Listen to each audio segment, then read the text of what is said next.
नमस्कार, मैं डॉक्टर विकास मलिक, कृषि वैज्ञानिक। आज हम चर्चा करेंगे गन्ने के कंडवा रोग के बारे में कि ये किस प्रकार गन्ने की फसल को प्रभावित करता है, क्या इसके लक्षण हैं और क्या इसके उपचार है, किस प्रकार हम इस रोग को नियंत्रित कर सकते हैं, किस प्रकार पौधे को उपचारित कर सकते हैं ताकि ये रोग कम से कम हमारा फैले, हमारे पौधे को कम से कम नुकसान पहुँचाए।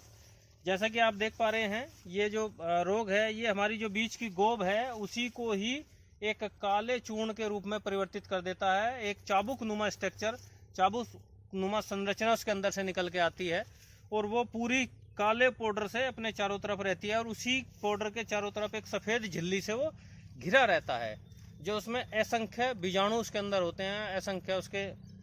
जो कण होते हैं उस रोग के वो उसके अंदर होते हैं। और जैसे ही ये झिल्ली फटती है वे रोग के कण आसपास के पौधों पर फैल जाते हैं। ये जो इसके लक्षण हैं, ये जो हमारी चाबुक होती है, जो ये हमारी इसकी पत्ती की संरचना चाबुक नुमा में परिवर्तित होती है, ये संरचना पत्ती की ही संरचना चाबुक के रूप में परिवर्तित हो जाती है और इसकी लंबाई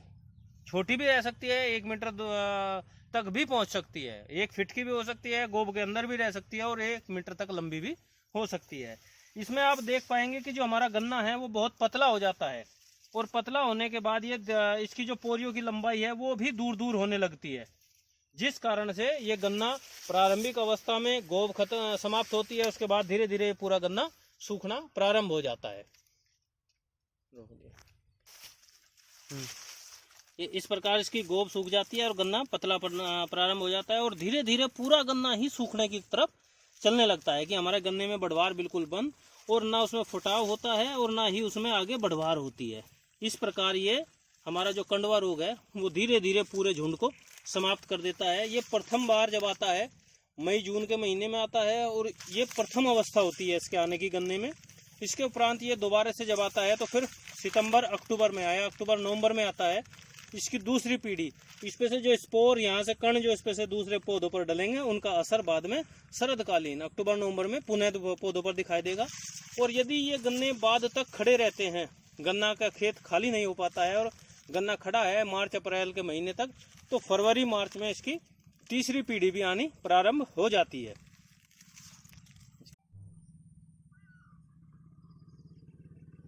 तो आज हम बात कर रहे थे कंडवा बीमारी के बारे में, जो एक गन्ने में एक मुख्य बीमारी है जो हमारे गन्ने को उत्पादन को भी प्रभावित करती है, जिसमें उत्पादन भी बहुत प्रभावित होता है और उसके साथ साथ रिकवरी भी बहुत प्रभावित होती है, ब्रिक्स परसेंटेज वगैरह सारी चीज़ें इससे प्रभावित होती है, क्योंकि इसका जो गन्ना होता है उसमें जो क्वालिटी होती है वो उस क्वालिटी का गन्ना उसमें नहीं बन पाता है जिस क्वालिटी का होना चाहिए और ज़्यादातर संभावनाएँ रहती है कि वो गन्ना सूख ही जाए। तो इसके लिए हम जो इसका नियंत्रित करने का, जो इसका उपचारित करने का तरीका है, उसके लिए सर्वप्रथम हमें जिस गन्ने को ज़मीन से उखाड़ना है, जो प्रभावित पौधा है, उसको हम पूरे को पॉलीथीन से कवर करके, एक पॉलीथीन से कवर करने के बाद तब ज़मीन स्तर से उखाड़ के उसको खेत के बाहर ले जाकर जला दें या दूसरे स्थान पर उसको दबा दें, ताकि जो इसके स्पोर्स है, जो इस पर काला चूर्ण बनता है और वो एक सफ़ेद झिल्ली से जो ढका रहता है, वो वहाँ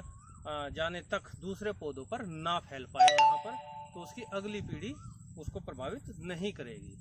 और यदि हम इसको यहीं पर ऐसे उखाड़ने का प्रयास करेंगे तो इसका काला चूर्ण यहाँ सब पर प्रभावित करना शुरू कर देगा। तो पहला सबसे महत्वपूर्ण बिंदु है कि आप जब भी इस पौधे को उखाड़ें तो पूरे को रैप करके पन्नी में दबा कवर करके तब उसके बाद उखाड़ें। और इसके अलावा इसमें हमें रासायनिक उपचार करने के लिए, यदि हम इसको रासायनिक उपचार करते हैं तो उसके लिए एक दवाई आती है, प्रोपिकोनाजोल नाम से एक केमिकल आएगा, उसका हम इस्तेमाल करें 2 ml प्रति लीटर पानी की दर से घोल बनाकर और पौधे को अच्छी प्रकार से तर करें, ताकि इसके जो स्पोर है वो वहीं पर समाप्त हो जाए, डेड हो जाए और दूसरे पौधे को प्रभावित न कर पाएँ। और दूसरा, यदि इसका प्रोपिकोनाजोल आपके पास उपलब्ध ना हो तो आप कार्बेंडाजिम या मैनकोजेब का भी इस्तेमाल कर सकते हैं कि आप उसकी 2 ग्राम मात्रा प्रति लीटर पानी की दर से घोल बनाकर और अपने पूरे पौधे पर अच्छे प्रकार से स्प्रे करें, उसको अच्छे से तर करें ताकि वो दवाई पूरे पौधे को उपचारित कर पाएँ। ये थी आज जानकारी आपको कंडवा रोग के बारे में, और इससे संबंधित या अन्य कोई भी आपकी क्वेरी हो तो उसके लिए आप मेरे कमेंट बॉक्स में जाकर कमेंट कर सकते हैं। और इसलिए आप